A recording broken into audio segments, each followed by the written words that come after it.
My mother was a teacher and my father was a preacher. Our family lived in Florence, Alabama, a sleepy little river town of Baptists and artists, mostly Baptists.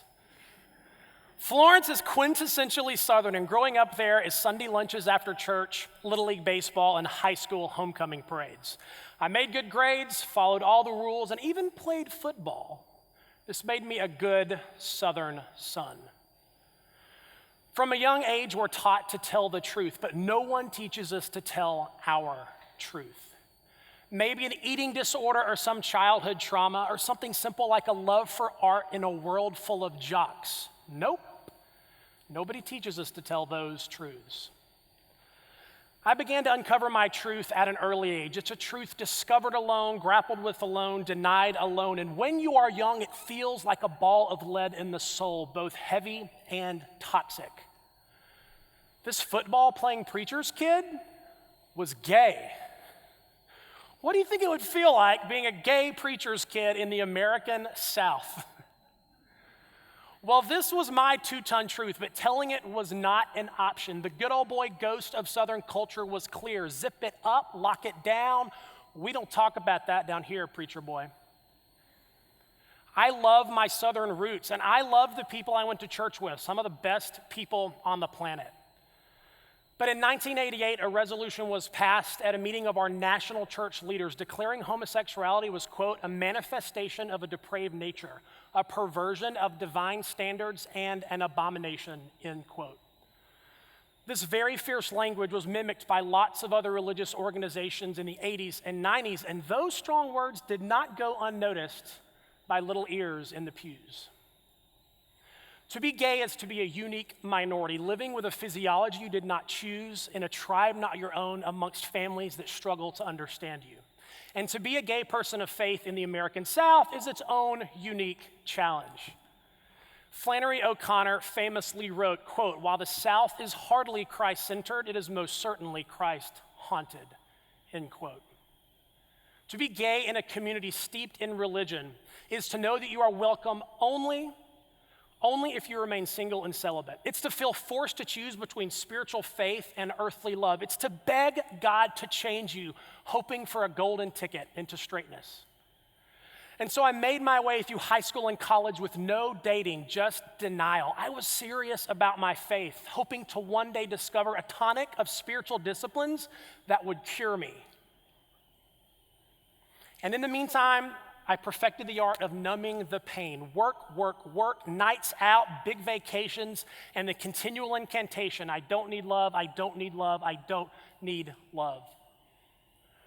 Forget coping mechanisms. I had built a coping machine. And it worked until it didn't. Sometime around 30, I woke up and realized that all of my friends had moved on with their lives, matriculating into the world of wedding dresses and children's birthday parties. My loneliness grew, and as the sleepless nights began to add up, I eventually gave up. I decided to stop hiding.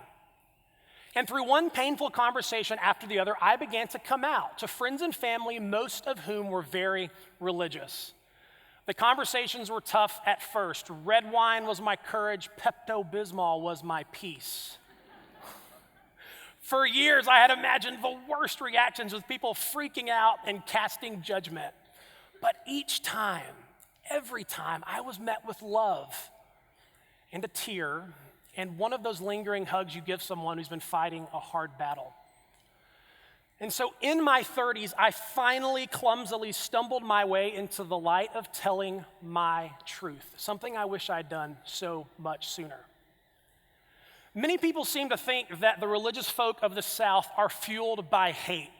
But I know that's not true because I know these people. They are wildly generous and kind beyond belief. For centuries, they have been the ones helping the poor in our neighborhoods and providing relief after disasters. We need our faith communities, and outsiders typecasting them as bigots are peddling the fallacy of composition. Vocal zealots do not represent the benevolent majority.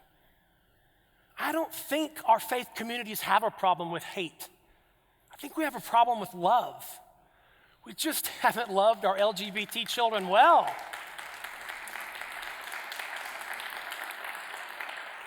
We've not loved our LGBT children well. We haven't listened. We've offered theology before empathy. We've protected a taboo that quietly boils kids in their own shame. We haven't given them the space and the grace that we give everyone else. And we've defended disembodied spiritual doctrines while missing the actual bodies in our pews. Many of our kids in our religious communities dare not speak their truth out of fear. Many of them are struggling alone, and we need to ask ourselves the question, why is the word H-E-L-P so hard for them? Now, the good news is that I see faith leaders rising up, changing the conversation. I see our churches pivoting, as they have so many times across the centuries, towards love. I see the rhetoric being replaced with the lexicon of grace. I see people of faith learning a sacred song that keeps rhythm with orthodoxy while shouting a chorus of love. And I see believers united, reminding every child, you are loved and you are lovely, and your future is incredibly bright. Thank you.